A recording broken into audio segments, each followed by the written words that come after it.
Paz, meus irmãos, minhas irmãs, muito boa noite. Amém? Obrigado, Isaías, pela honra do convite, pela bênção de estar aqui com a sua igreja, com a sua família, junto com o ministro Ian. Eu louvo a Deus por estarmos juntos neste ministério na Bíblia em São José dos Campos. Trago um abraço da nossa igreja, da nossa comunidade, para todos vocês, que eu sei que vocês também oram por nós, estamos juntos. Principalmente quando a gente tem ovelhas em comum, né?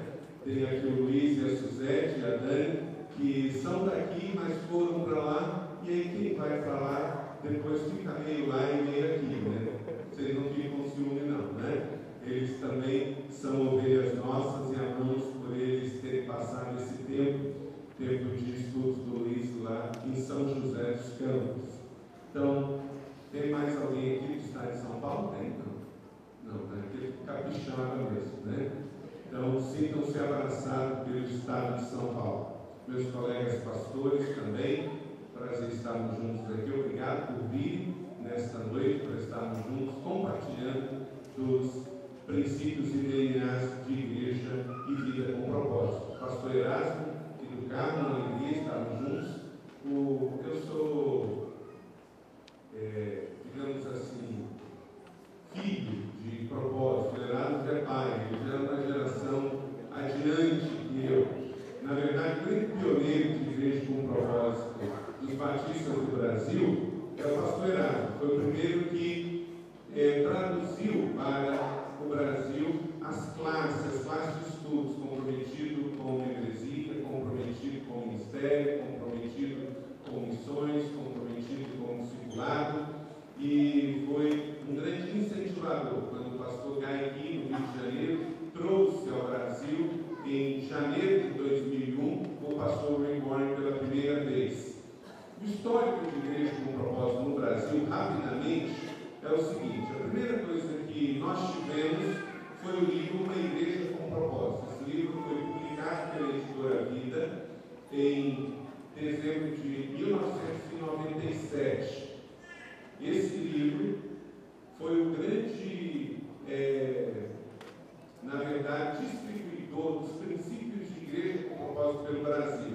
Em 1997, esse livro sai em português, sob recomendação do pastor Ari Veloso, e esse livro foi um grande divisor de águas. Com certeza, quem falar sobre a história da igreja evangélica na virada do século XX para XXI no Brasil, falar de igreja, do movimento de igreja, e não citar este livro, ele vai estar cometendo um ato falho muito grande.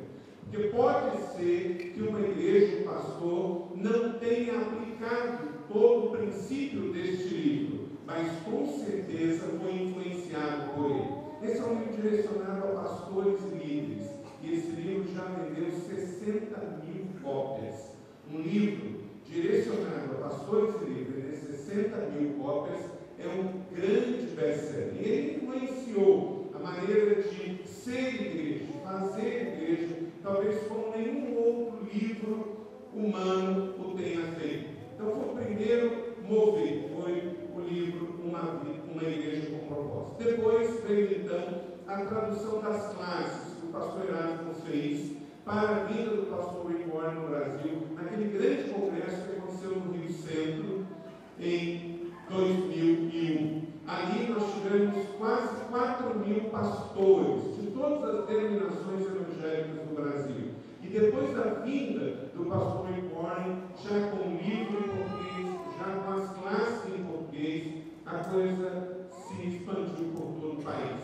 Em matéria de denominação, falando assim, a que mais absorveu foi a Igreja Batista, até pela sua facilidade no estilo de ser igreja. Nós somos igrejas congregacionais, igrejas onde cada igreja local toma as suas decisões sobre o que gostaria de usar como princípios para os seus ministérios. Então, embora que naquele congresso tínhamos pastores de todo o Brasil e denominações, embora que o livro tenha sido lido por todos, foram os batistas que mais absorveram de imediato. Pois bem, e nós já estamos aí então a uma história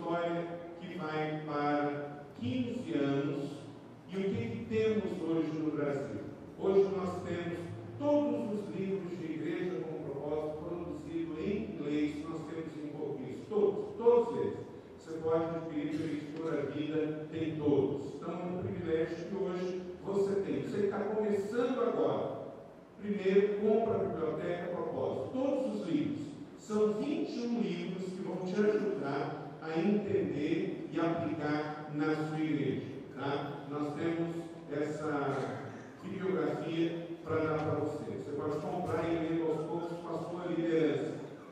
Também você tem todos os cursos apostilados e as classes em PDF que a gente pode dar isso para você. Criança com propósito, juventude com propósito, adoração com propósito, pregação com propósito, básico e avançado, tudo isso tem hoje em português para você. Agradecemos ao pastor Bill Wesley, que traduziu boa parte disso, o pastor Erasmo, que traduziu boa parte disso. Isso está disponível para você. Temos congressos que são feitos no Brasil inteiro, seminários, simpósios como este que estamos tendo aqui. Isso que acontece no país inteiro. As conferências em São José, que já acontecem desde 2002, ininterruptamente, agora se chama Conferência Inspire, mudamos depois de 10 anos de PCP para a Conferência Inspire. Por quê? Porque o que mais queremos num congresso como esse é inspirar as pessoas. Nós não podemos dizer, faça assim, mas venha, se inspire com o que estamos fazendo, aplique, adapte e faça igual ou melhor ainda o que já estamos fazendo. Então, hoje há todo um material que você pode ter, e tem muitas igrejas no Brasil inteiro que têm isso como princípios para a sua vida ministerial e eclesiástica. Exemplo aqui da Igreja Morada, a exemplo dessa igreja que está iniciando, e talvez da sua também, e de outras igrejas pelo Brasil inteiro. Eu gostaria de antes de iniciarmos a palestra de hoje, que vocês me deram o tema, pode botar aí. Então vocês me deram esse tema, vivendo plenamente os propósitos de Deus. Por que aí tem bastante frutos? Porque é o resultado. É isso que nós queremos. Jesus, ele amaldiçoou uma árvore que não tinha frutos.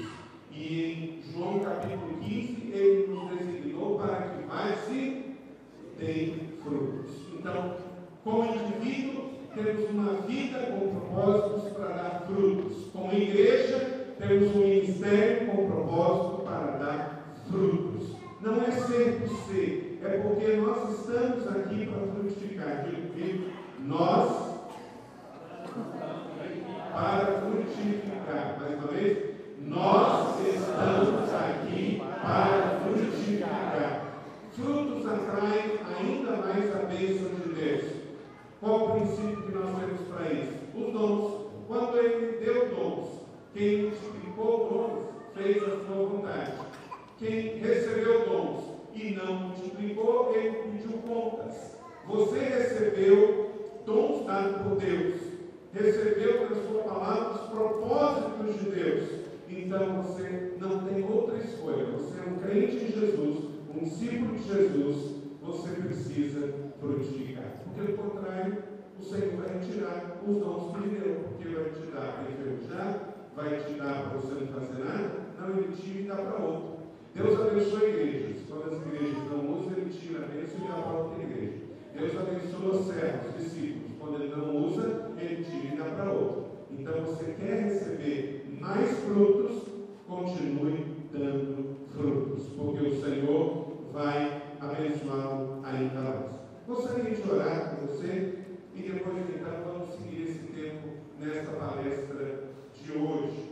Hoje eu estava lendo um livro, isso me chamou bastante atenção, lendo um livrinho que já está esgotado, da Madame Guyon. Eu não sei quantos já leram alguma coisa dessa mulher, uma mulher francesa, que inclusive foi presa na antiga Bastilha, que deu foco para a grande Revolução Francesa, aquela prisão que tinha em Paris e que pelas suas atrocidades depois foi fechada. Essa mulher cristã, ela passou um tempo na prisão da Bastilha e essa mulher escreveu um livro em 1659 chamado Experimentando as profundezas de Cristo. Experimentando as profundezas de Cristo. Esse livro, em algumas editoras, está esgotado, também pelo tempo que ele foi escrito, mas eu gostaria de orar com você, pastor, e lembrar uma frase que ela disse que hoje pegou meu coração. Renda-se não somente ao que o Senhor lhe faz, mas renda também sua reação ao que Ele faz. A nossa fé é uma fé de rendição. Nós temos que nos render a Cristo. Isso é adoração. Mas essa frase dela pegou muito comigo na segunda parte. Eu até já escrevi um livro sobre rendição, fiz uma campanha, 40 dias de rendição. É bem comum a gente pensar em vida cristã e pensar em rendição, em se render, em se prostrar, em entregar, adorar o Senhor, isso é adoração. Mas, meus irmãos, como é difícil se render ao que o Senhor faz. Se render ao que o Senhor é bem mais fácil do que se render ao que o Senhor faz. Porque muitas vezes o que o Senhor faz, eu posso até não dizer, mas eu não posso. Eu posso até não dizer, mas eu não aceito. Eu posso até não dizer, mas eu questiono. Muitas vezes o que Deus faz contraria a minha vontade. Eu caído, muitas vezes, fiquei indignado com algumas coisas que Deus fez comigo, com a minha igreja, com a minha família. Aprendi essa palavra hoje bem forte. E eu gostaria que nós orássemos agora pelas nossas vidas, famílias, ministério, dentro dessa perspectiva. Se render a Deus não é coisa mais difícil. Deus é bom, Deus é amor, Deus é graça, Deus é misericórdia, Deus é fiel. Mas também tudo que Ele faz é isso. Amém ou não? Amém. E muitas vezes nós não nos rendemos ao que Deus faz.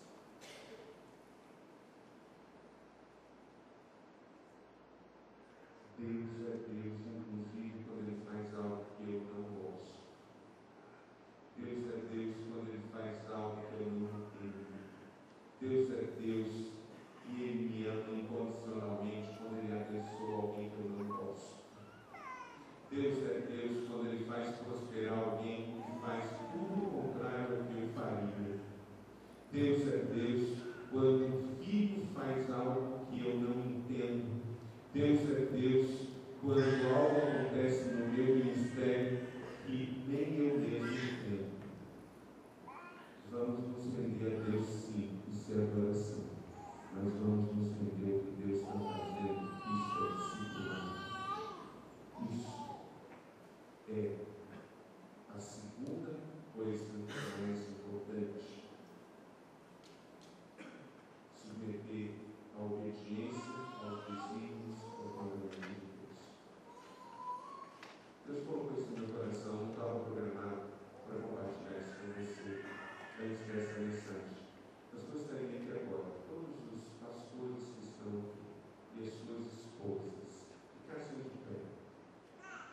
Todos que estão aqui, pastores e pastoras, suas esposas, seus cônjuges. Agora eu gostaria que um irmão estivesse do lado desses pastores, desses pastores, você chegasse do lado deles e você fizesse uma oração silenciosa por esses homens e essas mulheres. Precisa ser silenciosa, pode ser baixa.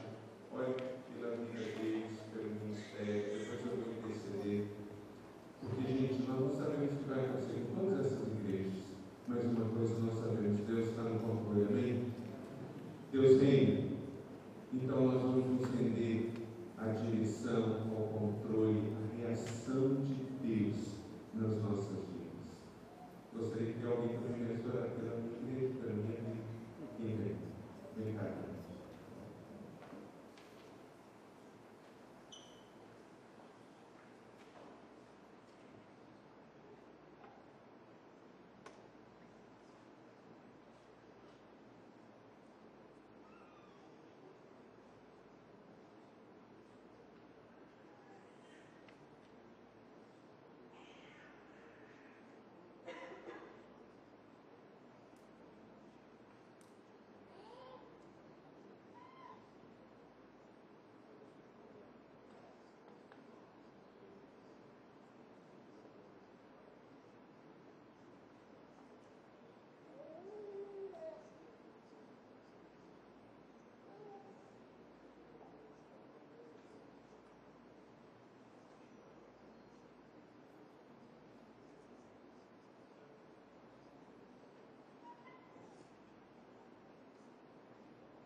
Batista aqui nesta cidade, abençoe a cidade de Serra, abençoe, ó Deus, aqui este bairro de Laranjeiras, abençoe, ó Deus, que esta comunidade, através desta igreja, cresça a 100 por 1, em nome de Jesus, que deste lugar saia a bênção, saia a luz, saia a graça, saia amor, para abençoar as ruas, as vilas, as casas, em nome do Senhor Jesus.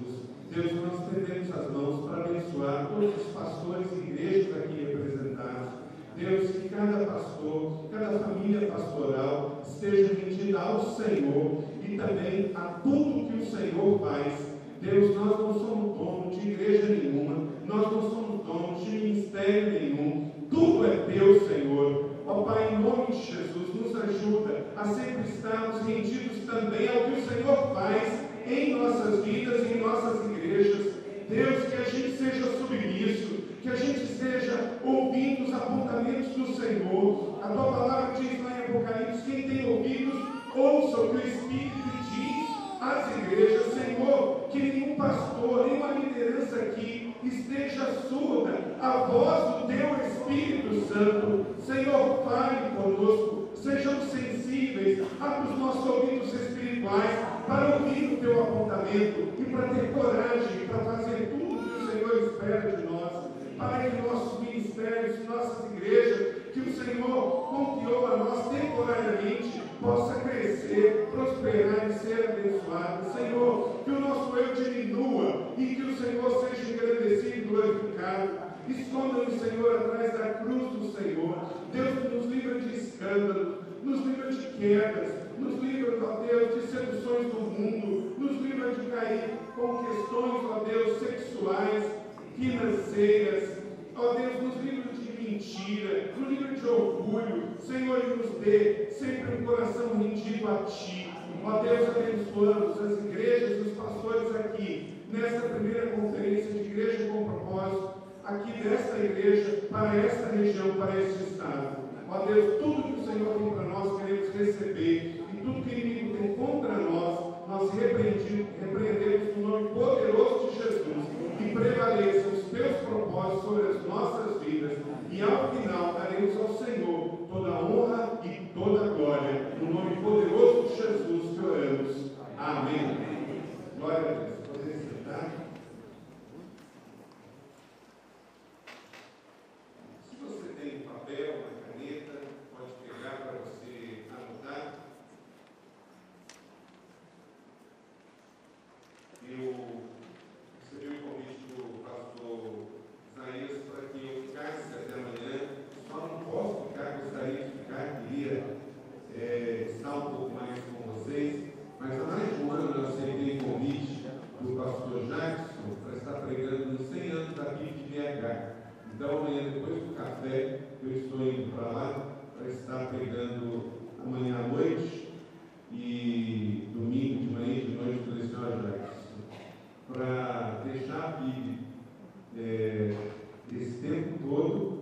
Tem que ser uma igreja com propósito e um grande pastor, um grande amigo, porque é difícil sair. E olha, eu não falo que não saio aos domingos da igreja, não é porque eu prego, não. Muitas vezes sento para, na verdade, todo domingo eu sento para ouvir um dos nossos pastores, porque lá nós fazemos assim, nós temos 4 cultos aos domingos. Quem prega de manhã, prega nos 2 da manhã, quem prega à noite, prega nos 2 da noite. Então temos umas 8, umas 10 e depois umas 17, umas 20. Então, se eu prego de manhã, não prego à noite. Se eu prego de noite, não prego de manhã. Então, estou sempre ouvindo os nossos pastores. Então, não é questão de ficar para pregar, é de ficar para acompanhar a presença pastoral do rebanho, porque sabemos que domingo é o dia onde a maior parte do rebanho está reunida. Então, a presença do pastor não é porque ele está pregando, mas porque ele está perto, é o dom da presença. Pastor, fique perto do seu rebanho. Primeiro, perto da sua congregação nas celebrações e também perto dos seus líderes de pequenos grupos, treinando-os, capacitando para que eles ajudem a pastorear junto com vocês. Só mais um reforço, o que o pastor Erasmo falou aqui está absolutamente certo. Nós não vamos falar sobre algo muito importante, que é sobre o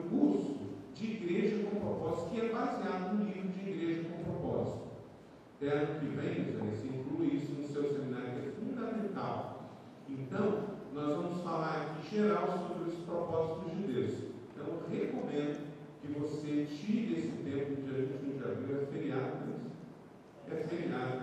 E vá fazer esse curso, vai te ajudar bastante dentro do processo de igreja com propósito. E se você puder ir também no feriado de Corpus Christi, vá até São José dos Campos, a capital do avião. Só o Marcos vai levar 61, né, Marcos? O pastor Marcos vai levar 61, ele esteve lá no passado. Vamos ter a 11ª conferência de pastores e líderes lá da nossa igreja, a Conferência Inspire, que começa na quarta noite e termina no sábado à tarde. Então, você vai estar, Zé? Vai, né? Isso aí. Então, se você quiser ir, esteja conosco lá. Vamos tentar providenciar o melhor para vocês, mas Deus não tenta, Deus consegue. Aquilo que nós podemos fazer, não tentar fazer, mas aquilo que Deus vai fazer lá, pode ter certeza que vai ser o melhor. Amém? Abra sua Bíblia em Atos capítulo 2. O texto não poderia ser outro se vamos falar de igreja com propósito. Nós poderíamos falar sobre o grande mandamento, que é a grande comissão, em Mateus, mas vamos falar sobre igreja, vivendo plenamente os propósitos de Deus. Atos capítulo 2, 41 a 47. Abra sua Bíblia e deixe aberta. Atos capítulo de número 2, 41 a 47. Vivendo plenamente os propósitos de Deus. Querido, você precisa ser muito grato pelo que já aconteceu na sua vida e na sua igreja. O contrário disso é pecado, porque ingratidão é pecado. Temos que ser gratos. Por exemplo, olha essa igreja. Ela tem um belo e funcional auditório, não é? Olha que auditório bonito. Belíssimo auditório. Agora, o que vai salvar a vida das pessoas de Laranjeira, da Serra do Espírito Santo, não é este auditório. Isso aqui foi o que chegamos até aqui. Mas se não cuidarmos da razão de ser da igreja, esse auditório fica vazio. Esse auditório fica vazio. Na Inglaterra, templos estão sendo vendidos aos montes para as mesquitas. Na Europa inteira, templos estão sendo vendidos. Não conseguem pagar as contas. Isso já chegou no Brasil. Eu morei no Rio Grande do Sul por quase 4 anos. E tem uma cidade perto onde eu morei, eu morava em Ijuí, cidade de Cruz Alta. Tem numa praça principal, tem uma igreja metodista fechada.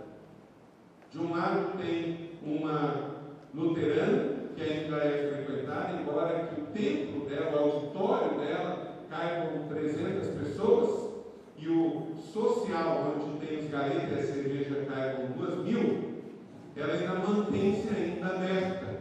A igreja luterana, que são duas, a de confissão luterana, que vem da Alemanha, e a luterana do Brasil, que vem de Missouri, nos Estados Unidos. Mas as duas se mantêm muito pela tradição nos Estados Unidos, no Rio Grande do Sul. Mas a metodista fechou as portas. Então, eu quero dizer isso para mim e para você. O que nos trouxe até aqui precisa ser avaliado, porque não é isso que vai nos levar daqui adiante. Na Europa, nos Estados Unidos e já no Brasil, muitas igrejas já perderam a ocupação dos seus espaços. Agora, meus irmãos, nós não precisamos disso, muito pelo contrário. Cada vez mais nós estamos vivendo a hora no Brasil. As portas estão abertas para pregarmos nas ruas, nas praças, nas casas, nas escolas, está tudo aberto. Então é a hora de darmos muitos frutos. E mais do que nunca, gente, agora é a hora de ver quem é saudável. O Brasil está de olho nas igrejas evangélicas. Há um mês atrás, a revista Veja publicou uma matéria com 2 pastores evangélicos que estão envolvidos em escândalo. O presidente da igreja quadrangular do Brasil, que é um deputado federal, e segundo a matéria da revista Veja, mandou matar a cunhada. Pensa, mandou matar a cunhada. E o outro, um pastor da Assembleia de Deus,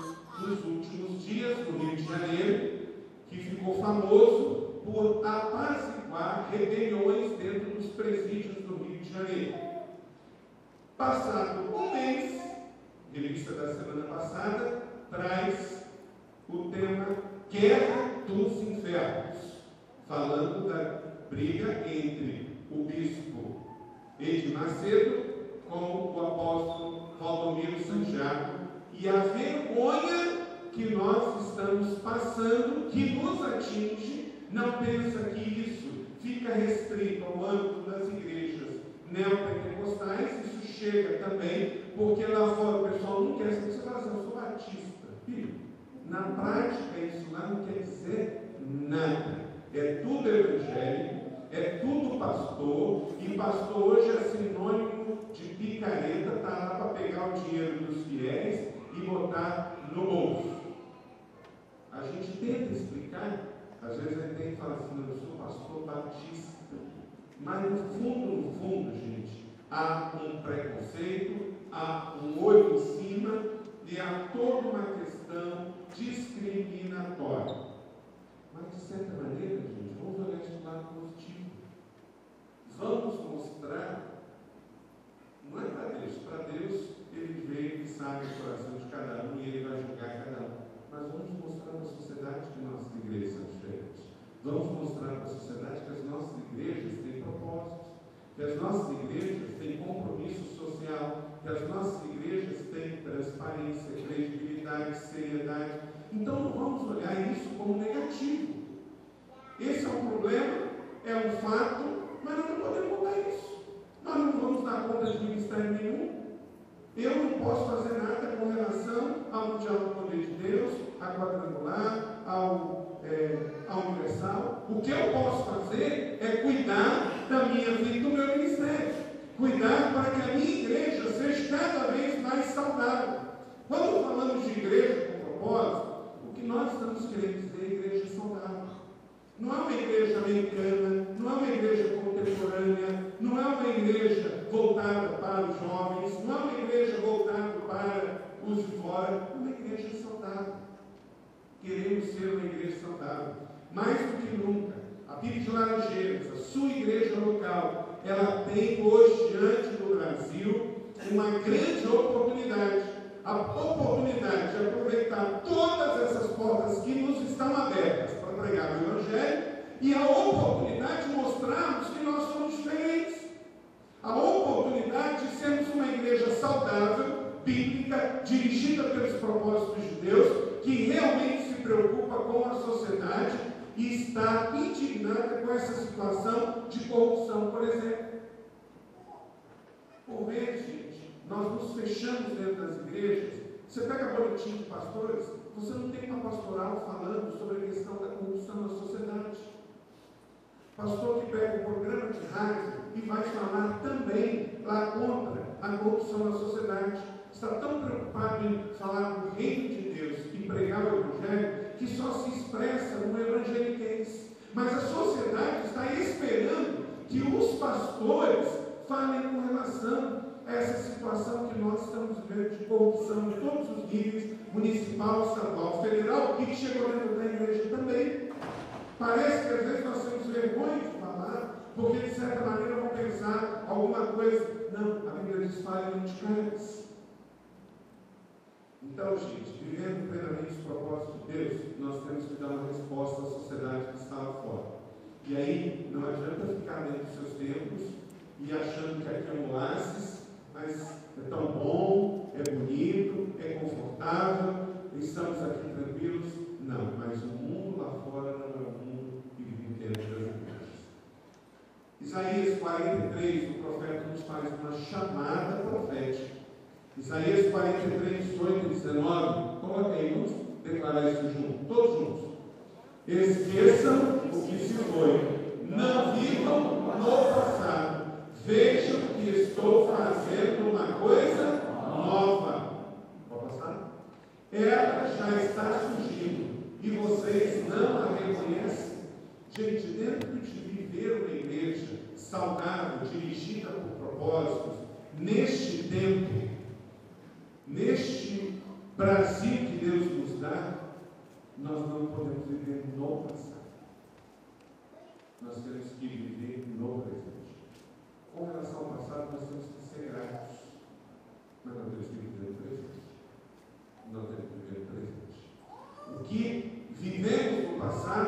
das coisas boas que Deus nos deu, somos gratos. Mas o ministério tem que ser feito pensando no presente e no futuro.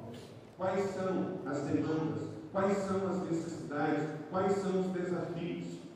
Este bairro aqui está crescendo demais, esse município está crescendo. Toda vez que eu venho ao Espírito Santo, vocês vivem num estado que está em ebulição de crescimento. Os bairros estão crescendo, os condomínios estão crescendo, as pessoas do Brasil estão vindo para cá, a prosperidade. Não percam esta onda com igrejas saudáveis, relevantes e que estão olhando para o presente e para o futuro. O que vai mudar a história do povo não é o passado, somos gratos com relação ao passado. Ebenezer, até aqui nos ajudou o Senhor, mas não podemos viver do passado e nem no passado. Temos que chamar nossa liderança, refletir sobre o que está acontecendo no presente e quais são os desafios do futuro. Eu soube que o ex-pastor dessa igreja, soube pelo seu atual pastor, que foi um homem visionário, que construiu, por exemplo, comprou esse terreno e construiu essa igreja, quando ainda não tinha essa visibilidade aqui.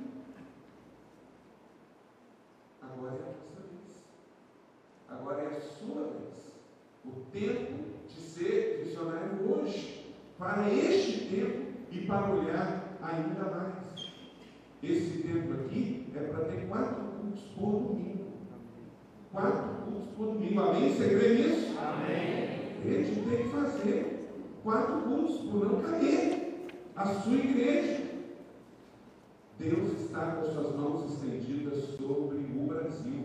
Gente, eu acabei de vir da África do Sul, eu faço parte de uma rede de pastores do mundo todo. Nós tínhamos 32 países representados neste encontro, com só 80 pastores. 80 pastores de 32 países. Todo mundo quer saber o que está acontecendo no Brasil. Todo mundo fala sobre o Brasil. E não é só por causa da Copa e por causa da Olimpíada, é por causa das igrejas do Brasil. Todos eles me perguntaram, mas você está vivendo avivamento? Aí a gente fica assim meio sem jeito de dizer. Aí eu não fui olhar pela qualidade das igrejas. Eu vi que avivamento também é pela oportunidade que Deus está nos dando para gerar igrejas saudáveis. Eu falei sim. Porque as igrejas estão convidadas a viver o Evangelho no país. Gente, hoje a gente tem, lá em São José dos Campos, esse início de ano, fomos até tentados a não aceitar. Nós estamos vivendo um tempo de mudança, nós vamos mudar o nosso lugar antes do planejamento humano. Iríamos fazer a mudança do nosso local de sede em dezembro de 2013 e vamos adiantar para julho de 2012. Então, fizemos um plano, mas Deus entrou com outro plano. E, sem saber disso, ano passado, Deus, nós temos todo ano, colocamos um tempo para o ano. Esse ano de renovação. Não é? De renovar a nossa vida, de renovar costumes, hábitos. Inclusive, estamos tendo o plano Daniel. Está sendo uma vez, não sei se você reparou, já teve 5 filhos. Um plano de mover-se, pensar e avaliar a nossa alimentação. Inclusive, se vocês quiserem entrar, planodaniel.com.br, planodaniel.com.br, você vai ver o que é.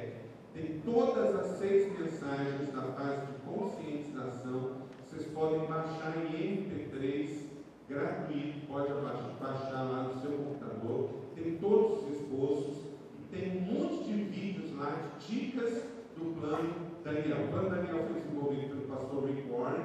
Durante todo o ano de 2010, ele fez lá em Saddleback, e durante o ano de 2011, perdão, e agora nós estamos aplicando aqui em São José dos Campos. Está sendo uma vez. Temos 4 fases. A primeira fase, os primeiros 2 meses do ano, foi a fase de conscientização. Conscientizar que nós estamos, nossa igreja em particular, 65% da nossa membresia pesquisada está acima do peso. 65%. Então, a a maioria também não faz exercício regularmente, e 85% se alimenta de maneira errada. Então, busque não engordar, porque não tem tendência para engordar, porque se você entender, nós estamos com 85% de sobrepeso. Então, esse plano vem como uma bênção para a nossa igreja, melhorar a qualidade de vida. Estamos fazendo. No início de todo o culto, nós temos um alongamento. Antes de começar qualquer coisa, tem um alongamento. Vem os professores de educação física, donos de academia, vem e bota a igreja toda para se mexer. Em todos os cultos temos um alongamento. Depois, passa o vídeo com a dica saúde para aquele dia. Por exemplo, comer menos sal, beber mais água, por que isso é importante. Gente, a adoração a Deus é economia do corpo também. Nós vamos prestar conta da nossa mordomia. Qual foi a primeira mordomia que Deus te deu? O seu corpo. Eu vou prestar conta a Deus. Você acha que o diabo não quer me matar? Claro. Ele quer que eu morra antes do tempo que Deus planejou, porque Ele quer que eu pregue menos o Evangelho, que eu viva menos o Evangelho. Então, se você quiser saber mais sobre o plano Daniel, Leandro, quanto você já perdeu? 8 quilos o Leandro perdeu, olha só. Ganhou primeiro de mim, 8 quilos, tá? O André Júnior perdeu quanto? 13. Tá vendo? E por aí vai, tá? Mas não é só peso, é mudar hábitos, é mudar a forma de comer, mas para isso tem que mudar a forma de pensar. Então, os primeiros 6 sermões, se você quiser pegar, baixar, pregar na sua igreja, esses não foram feitos por Rick Warren, foram feitos por nós mesmos, tá? Aqui, 6 mensagens para a primeira fase do plano, que é conscientização. Nós temos que conscientizar que do jeito que está, não dá. Então pode entrar lá, planodaniel.com.br, baixa 6 mensagens do esposo, prega na sua igreja, faz o plano Daniel e ouça. Você pode, inclusive, baixar para estar ouvindo na sua caminhada, no seu MP3, vai caminhando e ouvindo as 6 mensagens. Depois da conscientização, nós temos que a fase que nós estamos agora, a fase da implementação. Nós estamos implementando. Pastor, nós estamos implementando em especial através dos pequenos grupos. Ontem, no nosso encontro da nossa rede de líderes, nós tínhamos uma nutricionista falando sobre como deve ser os lanchinhos de pequeno grupo. Porque, irmão, tem uns que é uma verdadeira calamidade. É cuscuz para um lado, é manjar para o outro, e isso 11 horas da noite. É uma verdade. Então, nós tínhamos lá uma nutricionista falando como deve ser orientado para aquele momento que depois. Isso aqui é uma não vai falar assim sobre aquela. Mas já pensou? Né? O Hélio vai entrar assim e quando Daniel pastor, né? Então, é uma coisa simples.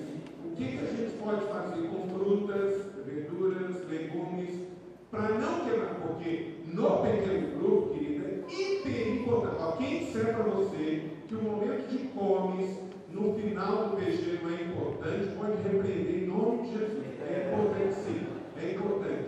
Aqui é um fator extremamente. Porque tem gente que acha que vai para PG e o importante é só o sermão. Eu até digo o contrário. Sermão você já tem na igreja. Você não vai para o PG para ter mais uma pregação. Ali é o momento da interação, é o momento do discipulado através da vida. Ali é mais a maneira com que eu faço do que como eu falo. Então, o momento do comes é muito importante. Agora, nós só temos que rever o que comer. Até porque, gente, a gente vai sofisticando tanto que tem gente que já não quer abrir um PG na sua casa porque acaba sendo custoso, caro. Cada vez a receita vai ficando mais. Um irmão vem com frango assado, outro vem com peru, o outro vem com chester. Aí vai ficando caro e pesado.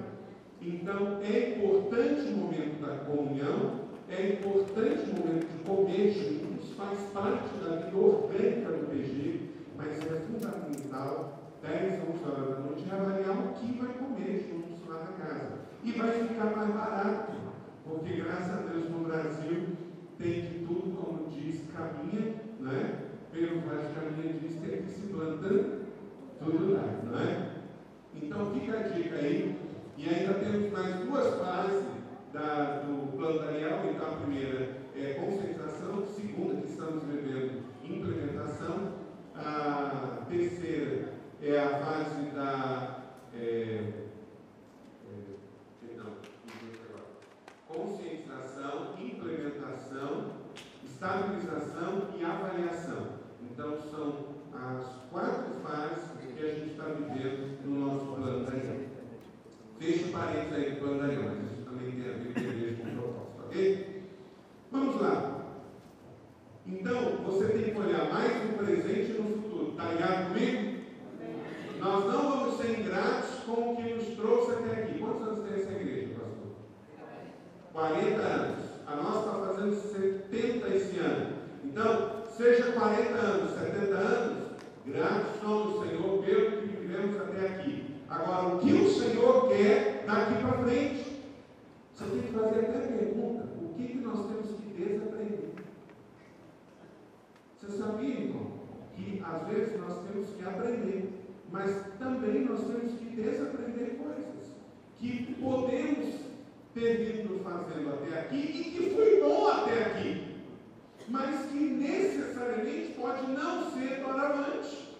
E eu preciso, por amar a Deus e aos pedidos, desaprender de como fazer, para fazer de um novo jeito e melhor para abençoar mais vidas.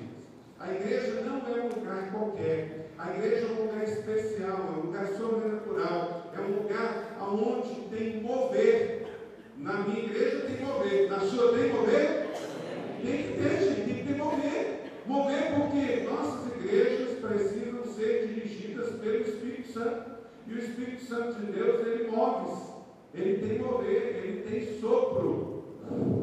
Ele tem pneu, ele está livre, ele anda para onde quer, ele mexe com quem ele quer. Na minha assim, na sua não é? Tem que ser. O Espírito Santo se move. E nós temos que sempre perguntar para ele o que ele quer fazer, como ele quer fazer, porque a igreja é dele, não é nossa.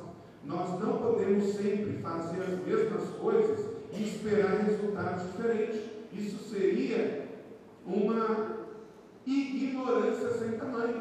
Eu sempre faço as mesmas coisas e quero algo diferente. Não dá. Igreja é o lugar da força de Deus em movimento.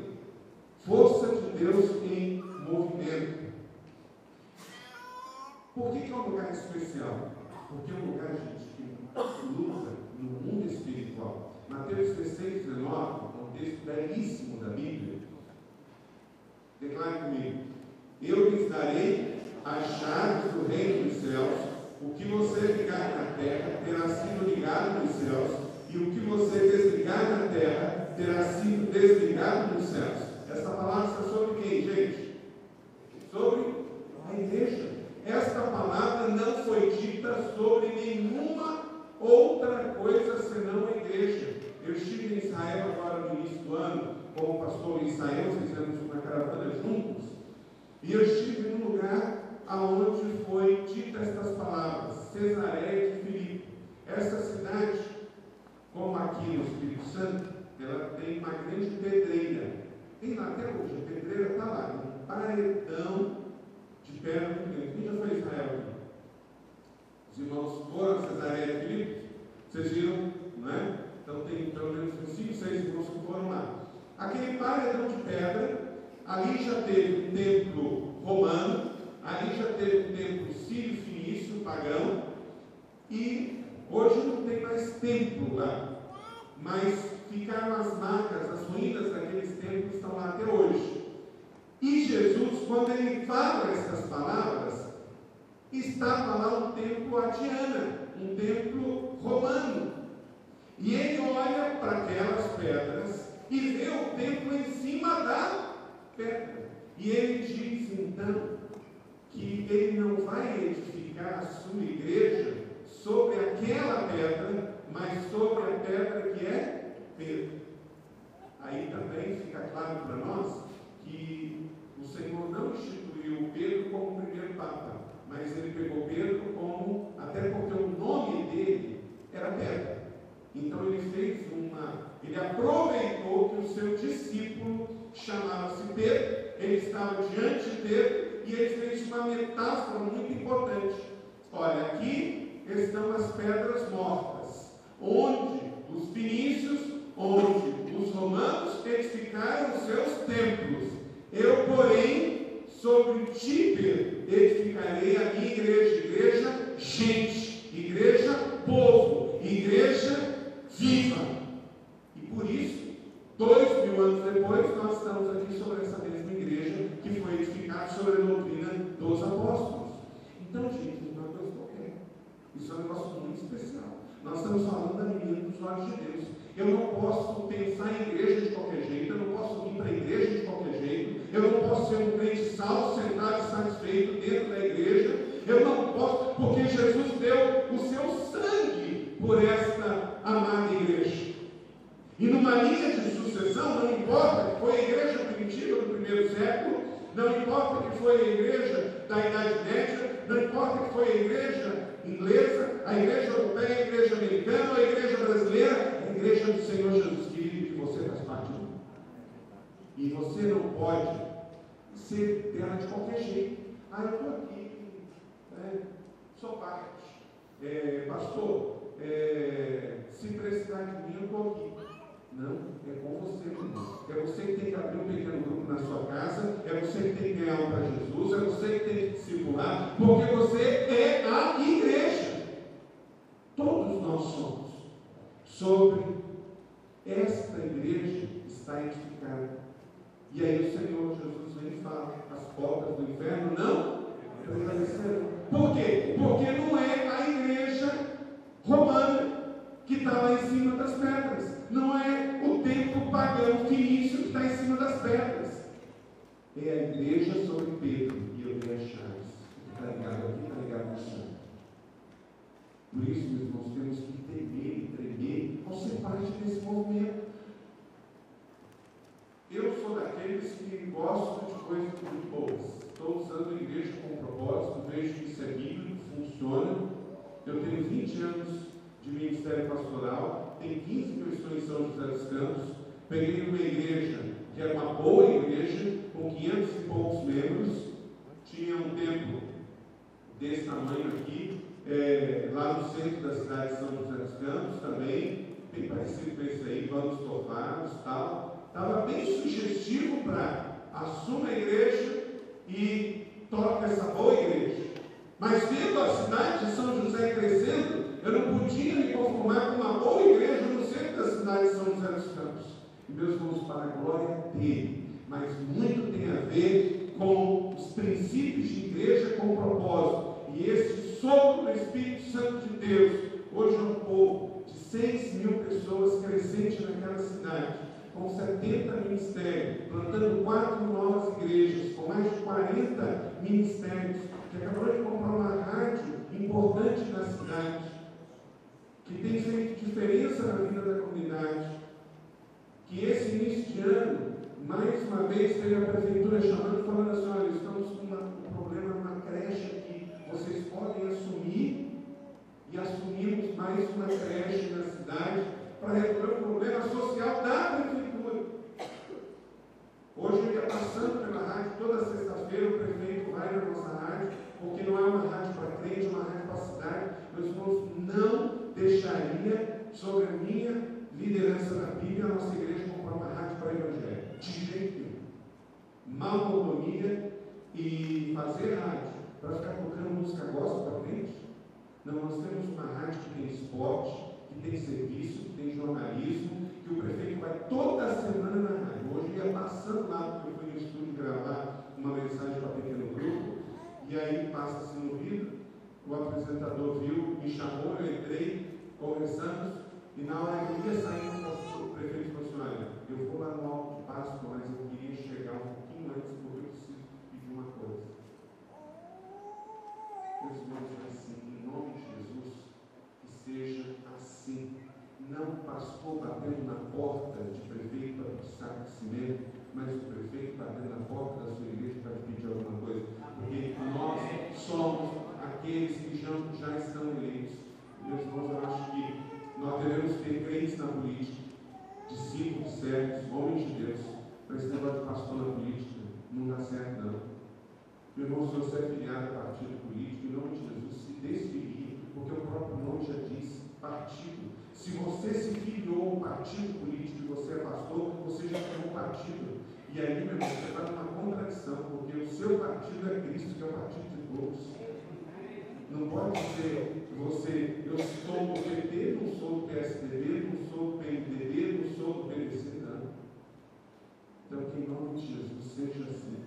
Que os prefeitos políticos venham falar conosco que estão precisando da ação da igreja e não a gente batendo filinha lá para pedir saco de cimento para a nossa construção. Isso é uma vergonha para o nosso país, é uma vergonha para o reino de Deus, é uma vergonha para o Evangelho. Nós temos que pedir para Deus e para o povo de Deus e não para político, nada para construir a igreja. Amém? Amém. Então, meus irmãos, guarda esse princípio. Igreja é um negócio especial e temos que encarar isso com necessidades especiais, com visão espiritual, porque somos, como Isaías diz também, 61, verso 6, vós sereis chamados sacerdotes do Senhor, serão chamados ministros do nosso Deus, comereis as riquezas das nações e na sua glória vos gloriareis. Este é o povo que Deus nos chama para fazer diferença. Ele nos fala sobre a igreja como algo muito lindo. Ele diz assim, ele é pastor de uma igreja que era uma igreja batista em decadência com 60 membros, hoje é uma igreja saudável, uma igreja comunitária com cerca de 5 mil pessoas no subúrbio de Los Angeles. Ele escreveu um livro, Uma Força em Movimento, falando da igreja. Ele disse assim, o propósito da igreja não pode ser a sobrevivência, mas, ou mesmo a prosperidade, e sim o seu serviço. Vamos dizer juntos. O propósito da igreja não pode ser a sobrevivência ou mesmo a prosperidade, e sim o serviço. Nós estamos aqui para servir, e os motivos já estão aí, irmãos. Nós não podemos ficar olhando para o passado já foi. Nós temos que olhar para o presente e para o futuro, porque o que está ligado aqui está ligado no céu. Somos igreja do Senhor Jesus. Nós somos sacerdócio real, nação santa, um povo especial, fazendo uma obra especial. Então não podemos ficar aqui e o nosso motivo ser simplesmente a sobrevivência, porque esses são os dois polos da igreja evangélica brasileira, gente. É o polo da sobrevivência. Tem um monte de igreja evangélica, em especial tradicional, seja batista, metodista, presbiteriana, batista, eles estão na sobrevivência. Bom, se nascer, eu apresento. Se morrer, eu faço culto fúnebre. Se é domingo, vamos fazer um culto. Sobrevivência. O propósito de uma instituição que Deus deu o seu único filho por ela, que deu o seu próprio sangue por ela, que chamou de sacerdócio real, de nação santa, de povo adquirido, que diz que tem as chaves do reino nas mãos. Não pode ser sobrevivência, gente. Não pode ser sobrevivência. Se manter, sabe por que se mantém? É só um passo para a morte. Mas também não pode ser o outro polo que nós estamos vendo a vergonha no nosso país, que é a prosperidade. O negócio hoje virou um ministério. Virou o ministério em cédulas. Não é verdade? O ministério em cédulas. Por que está essa briga aí? É uma vergonha o que o senhor Edmar Macedo está fazendo com o Santiago. A quem pertence a Rede Record Televisão, que ele publicou um livro e botou cópia do cheque, custou 45 milhões de reais. Edmar Macedo tinha 45 milhões de reais? De jeito nenhum. Quando começou do zero, lá num corretinho meio, como é que ele vai ter 15 anos depois, 45 milhões de reais? Comprou com o dinheiro dele, da igreja, e botou no nome dele. Fez a exata mesma coisa que o outro está fazendo. O outro comprou a fazenda com o dinheiro da igreja e botou no nome dele. É o sujo falando do mal lavado. Mas por que está falando? Está defendendo a igreja de Jesus? Não. É porque a igreja que mais tira fiéis hoje da Universal do Reino de Deus chama o Mundial do Poder de Deus. Eu não perdi um tempo da minha igreja para o Mundial do Poder de Deus. Mas ele está vendo a receita cair, os templos fecharem. Então é esse que o McMahon está falando. Não pode ser também a perda de significância, a sobrevivência, que é um problema. É um fato de doença na vida da igreja. Mas do outro lado está essa indústria da prosperidade. O pastor só fala em dinheiro. Esse ano passado, falei para mim, o ministerial ia estar ali, eu me afastei de 2 pastores. Pastores que, quando estavam perto de mim, pagavam bons restaurantes, que até davam presente, não fizeram nada de errado para mim, mas me afastei, porque a conversa é só de mim. Gente, eu não posso estar no meio de pastores que a conversa é só de mim. Eu fui me afastando. Não manda mais e-mail, não tem que brigar, eu não tenho que bater em ninguém. Eu só tenho que escolher quem vai andar perto de mim. Por quê? Inevitavelmente, meu irmão, quem você anda perto, influencia você. Parei de ir na igreja deles, parei de convidar de ir na minha. Vou me afastando. Porque eu preciso estar perto de pastores que também perguntam como é que vai a minha família, perguntam como é que vai o meu casamento, que me cobra, mas que também ora por mim, que também me apoia. E não que a conversa é quanto que você ganha, isso, aquilo outro, só fala dinheiro, meu Deus! Isso é. Mas qual é a realidade da igreja? É o ministério. Não é nem a morte, nem a sobrevivência, e nem só a riqueza e a prosperidade, mas é o ministério para o qual nós somos chamados. Pastor Lincoln, quando veio ao Brasil, agora em 2008, em julho de 2008, deixou um bocado de pastor que fala só em prosperidade no Belo Horizonte chateado. Ele disse, Erasmo, lá no Conselho de Pastores de Minas Gerais, dentro da Igreja Batista do Getsemane, aquela simplicidade dele. Pastores devem ser conhecidos pela sua generosidade, não pela sua prosperidade. Só porque pastor mas é isso mesmo. Pastores e igrejas generosas. Igrejas assim, gente, nós vamos ser igreja que preenche os vazios da cidade, que supre as necessidades das pessoas, crescendo de forma saudável. É isso aí que nós queremos ser. Amém? Que em nome de Jesus, a minha igreja, a sua igreja seja uma igreja que preenche os espaços vazios da nossa cidade. Uma igreja que supre as necessidades das pessoas, crescendo de forma saudável. Antes de entrar, são 21h35. Pastor, até 10 horas? Está para aí? Rapidamente, eu fiz uma análise. Cheguei a 5 tipos de igreja no Brasil hoje. 5 tipos de igreja. Primeiro, nós temos as igrejas que são retroativas. Essas igrejas, o que elas são? São igrejas que têm medo de mudança. Estão na contramão da história e estão tomando posturas conservadoras. Essas igrejas não crescem e estão morrendo. Em nome de Jesus, colegas, não seja a sua igreja uma igreja retroativa. Também tem igrejas que são resistentes. Elas resistem a todo custo realizar mudanças. Elas estão estagnadas. Os seus líderes estão cada vez mais aquados e isolados. Também não servem. Igrejas resistentes. Tem gente que é contra antes de você analisar o novo. Tem outro tipo de igrejas reativas. Agora já começa a melhorar. Igrejas que lidam com mudanças, mesmo depois que elas aconteceram, mas pelo menos já está reagindo. Tá? Vê que uma necessidade mudou, começa a mudar. Por exemplo, deixa eu dar uma coisa prática que nós estamos mudando em São José dos Campos. A forma de admitir membros. Tradicionalmente, os batistas se tornam membros da igreja. Nós tomamos uma lição na nossa última reunião que nós vamos separar as coisas. Batismo é algo que você faz porque o cara crê. Você crê, você batiza.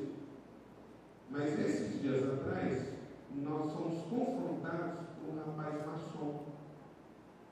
E ele veio logo com o negócio. Mas isso é preconceito. Porque na hora de pregar, todo mundo falou que eu podia vir. Agora eu não posso me batizar porque eu sou maçom?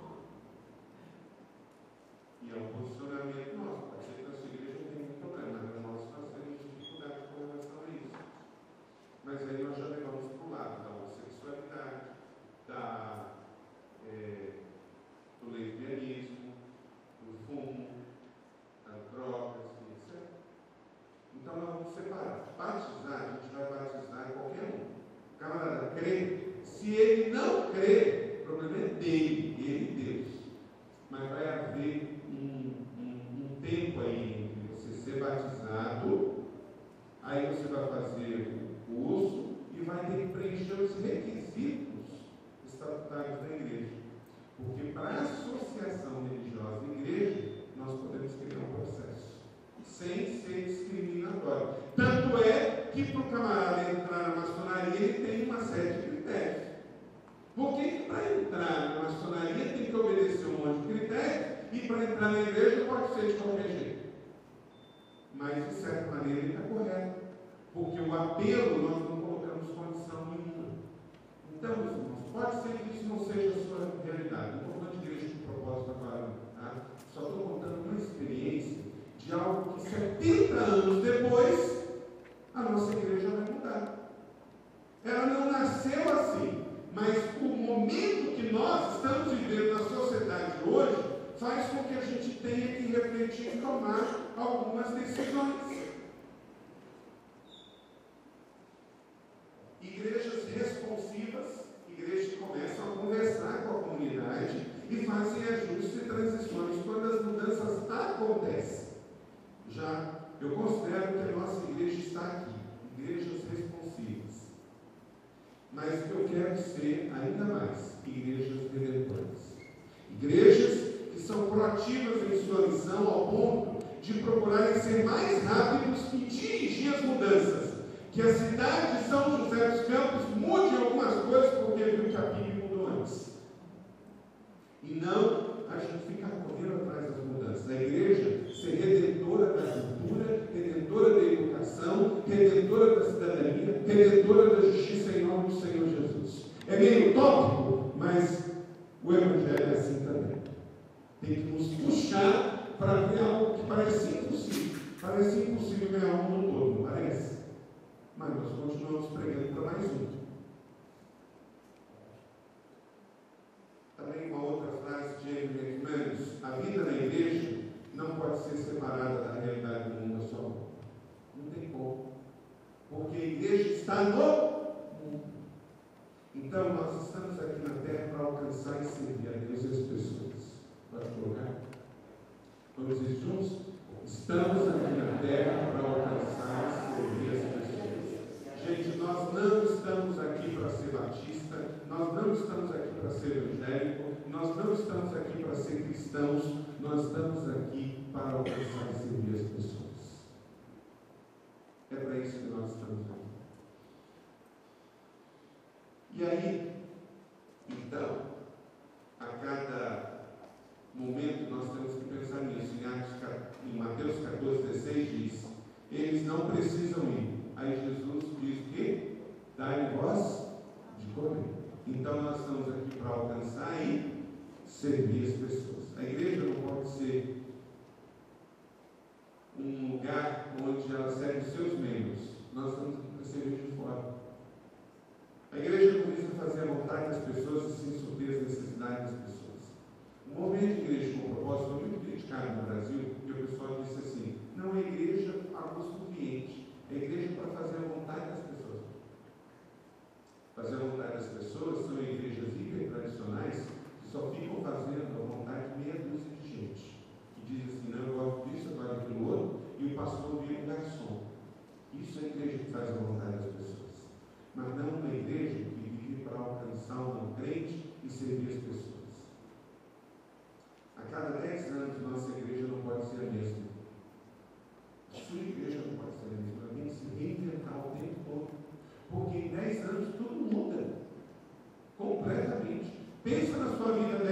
atrás. Pensa nesse lar há 10 anos atrás. Pensa nessa igreja há 10 anos atrás. Isso é bom, gente. É bom. Porque se fôssemos todos iguais, nós não poderíamos mais estar. Houve um tempo que era possível falar de 3 gerações de uma única vez. A Bíblia não usa referências assim. Muito comum no Velho Testamento, no Gênesis, no Pentateuco, o Deus de Abraão, de Isaac e de Jacó. Não fala? Eu fiz uma pesquisinha bem simples. Abraão viveu 175 anos, Isaac 180, Jacó 147. Tudo bem que não dá para botar em linear os anos que eles viveram, mas vamos colocar, se pudéssemos, só esses 3 teriam vivido 500 anos, precisamente 502 anos. Agora, muito interessante, mesmo tendo vivido tanto tempo, eles todos e os seus descendentes vestiram as mesmas roupas, ouviram as mesmas músicas, tinham os mesmos nomes, faziam parte da mesma cultura, a mesma religião, com 500 anos. Pensa, gente, com 500 anos no Brasil. Os nossos jovens aí na internet, às vezes eles têm mais familiaridade com o jovem que ele está trocando Skype, MSN, Facebook, lá da Ásia, do que com seus pais que estão no quarto ao lado. Tem mais papo com o jovem adolescente norte-americano do que o daqui. Então nós estamos vivendo um tempo diferente mesmo. O pastor Carlos McCord, ele diz que algumas igrejas, se o século XX voltar, elas estão prontas. Deus me livre, que isso não chega, essa praga não chega na nossa igreja. Sabe por quê, irmão? Porque o século XX não vai mais voltar. Não vai. Então não adianta a sua igreja estar prontinha para o século XX. Ela tem que estar pronta para o século 21, 22, 23, se Jesus não voltar.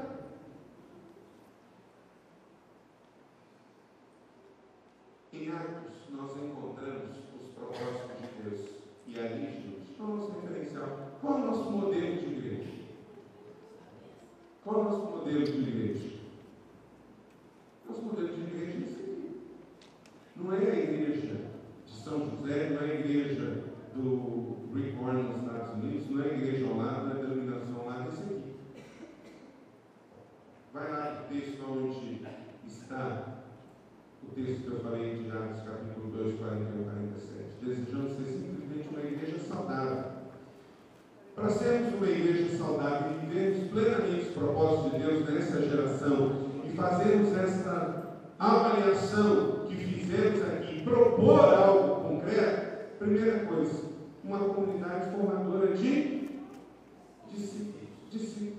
Não é membro de igreja, não é prosélitos de sistemas, é discípulos.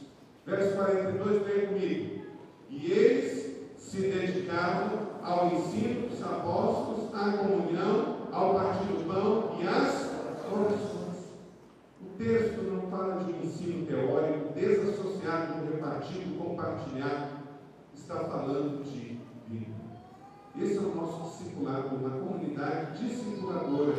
Meus irmãos, não vai acontecer transformação de vida numa classe de escola bíblica de 45 minutos. Ali vai acontecer ensino, mas não é só ensino que Deus quer discipulado. Discipulado é no pequeno grupo e no 1 a 1. 2. Uma igreja, comunidade adoradora. Igreja, comunidade adoradora, versos 44 e 47, leia comigo.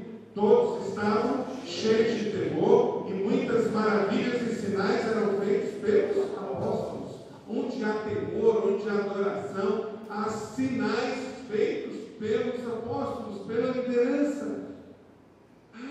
Isso é natural, mas olha só, milagres vêm fruto de uma adoração genuína na igreja. Onde há adoração verdadeira, genuína, onde o povo adora temendo, há sinais e maravilhas. Então queremos ser uma igreja realmente comunitária na adoração, comunidade adoradora. Gente, não é vir na igreja cantar meia dúzia de hino ou de crente. Louvor é uma expressão de adoração. Eu estou vai começar a nossa vigília. Toda sexta-feira tem vigília na Bíblia. Toda semana tem algum tipo de jejum. Essa semana nós estamos sem café, né? Entramos no avião, o rapaz estava fazendo um cafezão na minha bexiga, os cafés assim. Jejum, querido, é prática da sua vida. Isso é melhor que Jesus. Jesus jejuava. Por que a gente não jejua? Jesus não tinha pecado. Isso é melhor que ele? Jejum é uma prática da igreja. Nós lidamos com uma instituição espiritual, que a nossa luta não é contra a carne ou contra o sangue, é contra principados e potestades. Então é na base da vigia, é na base do jejum, é na base da oração. Estamos lendo esse ano a Bíblia toda. Se você quiser um manual de como ler a Bíblia, lendo 3 partes diferentes, é só entrar no bibnet.com.br, vai lá na parte dos downloads e baixe o plano de leitura bíblica que estamos lendo. Estamos lendo neste exato momento Números, estamos lendo Cânticos e Mateus. Há uma maneira diferente de ler a Bíblia, para você não ler corrido vários textos, que às vezes é cansativo, então você lê um pouco em cada. Estamos lendo 3 livros por dia. Comunidade adoradora faz jejum, lê a Bíblia, ora, trata o momento do dízimo e oferta, gente, não é como algo profano, mas como algo espiritual. Todos os nossos cultos têm ensino sobre dízimo e oferta. Meus irmãos, ninguém está na igreja porque está sobrando. Nós damos por uma questão de obediência, de adoração, de discipulado. 3. Uma comunidade certa de todos. O ministério é parte da nossa vida. Não é que eu vou servir se sobrar tempo. Não, eu fui feito para servir. Leia o verso 45 comigo. Vender suas propriedades e bem, distribuí-lo a cada um conforme a sua necessidade. Ministério é para suprir necessidades. E aí, gente, tem que ser bem livre. O negócio da tal da comissão de indicação, eu não sei se a sua igreja tem, mas, gente, isso pode ter servido por um tempo, mas não serve mais. As pessoas têm que servir para servir onde elas são chamadas, segundo o seu shape, segundo a sua forma. E até quando Deus colocar também. Não é um período letivo que foi eleito de 1 ano, 2 anos, não. Ela vai servir enquanto ela entender que ela tem aquele chamado, que agora pode ser para crianças, amanhã pode ser para adoração, depois pode ser para esporte, depois pode ser para manutenção. Nós temos um irmão da igreja que ele vai, sempre 2, 3 vezes por semana, ele é aposentado da GM, ele vai arrumar os envelopinhos de dízimo e as canetinhas nos bancos da igreja. É o que ele pode fazer. Ele vai lá e faz. Alguém precisa fazer. E eu me lembrei que uma vez o pastor Ivan falou que no tempo que lá em Serobé, que era Lagos, tinha irmãos que iam apontar Lagos na igreja. Glória a Deus, se ele estiver fazendo isso com paixão, melhor coisa do mundo ele está fazendo. Uma comunidade serve de todos. Não tem espaço para dono de igreja saudável. Não porque eu estou aqui ou porque eu sou seu menino, eu tenho 40 anos.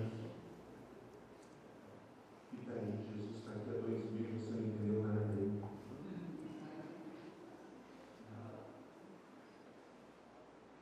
Segundo a necessidade de cada um, servindo aos outros, servindo para fora, servindo aos doentes, aos pobres, aos órfãos, cada um repartindo o que tem.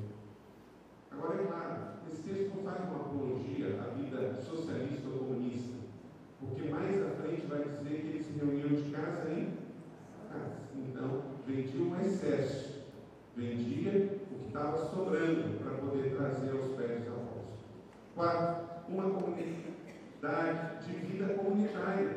É a comunhão. Verso 46, leia comigo. Todos os dias continuavam a reunir-se no pátio do templo, partiam o pão em suas casas e juntos participavam das refeições com alegria e sinceridade de coração. Sonho em termos uma grande igreja comunitária, uma grande família onde a comunhão, a unidade, a mutualidade sejam tão reais e relevantes que seria impossível não serem de fato reconhecidos como uma grande família, através de uma rede de pequenos grupos, onde pessoas são curadas, libertas, amadas, onde elas são ouvidas, onde os vocacionados são despertados, onde a igreja entende que ela não é ponto de chegada para nada, ela é ponto de partida, ela é catapulta para enviar pessoas para missões e para o mundo. Tem muita gente que pensa que a igreja, cheguei, aqui é o meu porto seguro. Não, a igreja é lugar para sair. E por último, gente, igreja com propósito, igreja saudável, igreja que vive plenamente os propósitos de Deus, é uma comunidade missionária. Uma comunidade missionária. Verso 47, leia comigo. E o Senhor lhes acrescentava diariamente os que iam sendo salvos. Nós decidimos batismo na nossa igreja. Durante uns 4 anos nós fizemos uma festa belíssima, chamada Festa das Águas. Muito bacana, batizavam cerca de 300 pessoas, 200 pessoas. Era uma festa. Mas a logística para fazer isso é meio antinatural. Então nós paramos para pensar que se o ganhar pessoas é natural, o batismo também tem que ser natural. Então nós passamos a fazer batismo toda semana. Se tiver só 2 para batizar, 2. Se tiver 10 é 10, se tiver 20 é 20. Mas toda semana tem batismo. Toda semana. Porque é o ganho. Nós ganhamos. A pergunta é, se a igreja tem decidido todo domingo, por que não tem batismo todo domingo? E até colocamos já, se no futuro tiver batismo, se tiver decisões todos os dias, não vamos ter batismo todos os dias. Porque é o ganho natural. Você crê, você recebeu. Então, quem impede de ser batizado? O batismo é uma ordenança de Jesus. Isso é um ato cristiano. Agora, do lado dela tem. Aí a pessoa, depois de batizada, vai crescer na fé. Vai ser lapidada, vai exercer os seus dons, os seus ministérios. Então, por mais que gente, é difícil, Erasmo, parar de fazer uma coisa que a gente gosta. A festa das águas é um negócio arrebatador. Nós tínhamos gratuito o melhor clube da nossa cidade, cedido gratuitamente o Termas do Vale, com água quente. Fazíamos a festa das águas, 200 pessoas, belíssimo. Amávamos fazer aquilo, mas paramos para pensar que, gente, é uma coisa que tem que fazer uma logística tremenda, tem que ficar ligando, tem que fazer apelo, tem que fazer. E aí você parar de fazer algo que é muito gostoso de fazer, porque percebemos que não é o meio mais natural de fazer. Tudo que nós estamos fazendo como igreja precisa ser sempre revista, avaliado, e não é porque a gente gosta que a gente vai continuar fazendo. Nós temos que perguntar a Deus qual é a maneira mais orgânica, mais espiritual e mais natural de fazer. Isso é só um exemplo de tantas outras coisas. Missões começam a ganhar pessoas para Jesus todos os dias. Não é isso que está escrito aqui, gente? Acrescentava diariamente. E aí daqui vai para as nações, daqui vai para todos os povos, todos os lugares. Plantar novas igrejas, continuar plantando novas igrejas, continuar enviando missionários, continuar fazendo parcerias. Uma igreja que acolhe, que alcança, que acolhe e que envia. Amém?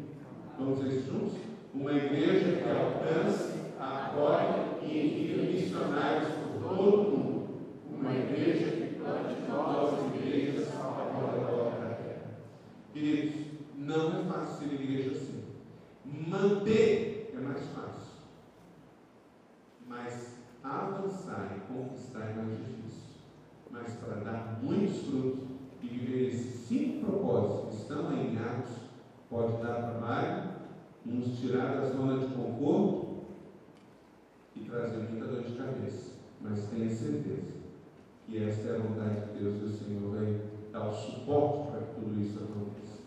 Que Deus assim nos abençoe. porque nada é impossível para Deus. Lucas 1:37. Se esse texto não está de fato na sua Bíblia, vai lá, então, Lucas 1:37. Mais uma vez, pois nada é impossível para Deus. Vamos ser uma igreja bíblica, informal, contextualizada, ágil, transparente em suas ações, uma igreja que é empreendedora, voltada para ganhar pessoas